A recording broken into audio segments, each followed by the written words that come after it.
வணக்கங்க.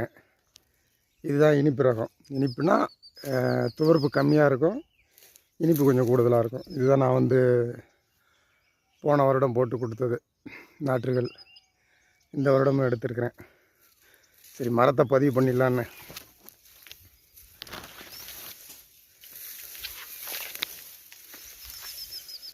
ஒரு 25 வருஷத்து மரம் பாருங்க, பழம் காய்ச்சி பிடிச்சிருச்சு. கையில் பழம் வச்சுருக்கிறேன். இது வேறு ரகம், ஆனால் இந்த மரத்தில் பழம் காய்ச்சி முடிச்சிருச்சு. இது முன்னாடியே காய்க்கக்கூடியது.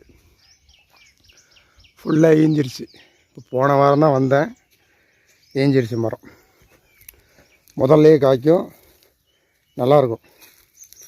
இல்லை, அருமையான ரகம் இது. நான் சின்ன பிள்ளையாக இருக்கும்போது ஒரு 5 வருஷத்துக்கு கண்ணா நின்னது. நான் பார்க்க தான் இது காய்ச்சிது. இந்த மரம் பரவாயில்ல, கொஞ்சம் வெட்டாமல் விட்டுருக்குறாங்க. எங்கள் ஊரில் கணக்கு பண்ணால் ஒரு 5 மரம் தான் இருக்குது, நாவல் மரம் தான். அதில் இது ஒரு மரம், அருமையான மரம். பழம் சாப்பிட்டுட்டே இருக்கலாம், வாய் கூசாது. அதனால் துவர்ப்பு இல்லைன்னு நினச்சிக்காதீங்க, துவர்ப்பு இருக்கும், லேசாக இருக்கும். பாருங்க, பழம் ஈஞ்சிருச்சா, சுத்தமாக ஈஞ்சி போயிடுச்சு. 1-2 கிடக்கும். பாருங்க பழம்.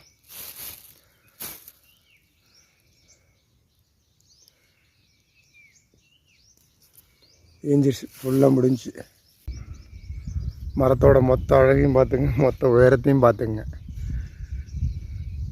இதே மரம் தான் நான் கொண்டு போய் வச்சேன். கரெக்டாக மரத்தையும் காட்டுறேன் பாருங்க. இவங்க தான் அதோட மகள்னு கூட சொல்லலாம். நான் வச்சது 4வது வருடம் ஆரம்பம். ஒரு காய் கூட இருக்கும் பாருங்கள்,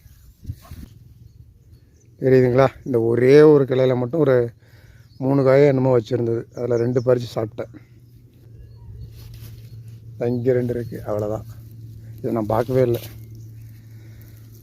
அதனால் என்னென்னா, ஒட்டு கட்டினா தான் அதே மாதிரி பழம் வருங்கிறத எண்ணத்தை மாற்றிக்கிங்க. விதை மரம் நான் எடுத்துகிட்டு வந்து போட்டது தான், முளைக்க வச்சு போட்டது தான். அது அதே மாதிரி தான் வருது, டேஸ்ட்டும் அதே மாதிரி தான் இருக்குது. எல்லாருமே என்ன நினச்சிக்கிறாங்க, ஒட்டு கட்டினா தான் அதே மாதிரி பழம் வரும் அப்படிங்கிறாங்க. அப்போ நாவலுக்கும் இதே மாதிரினா மாவுக்கும் அதே தான். இவங்க ஒரு ரகம். இவங்க கரெக்டாக 4 வருஷம் ஆகிடுச்சு. இவங்க கொஞ்சம் காய் நிறையாவே வச்சுருக்குறாங்க. இது வேல்முருகன் எடுத்து கொடுத்த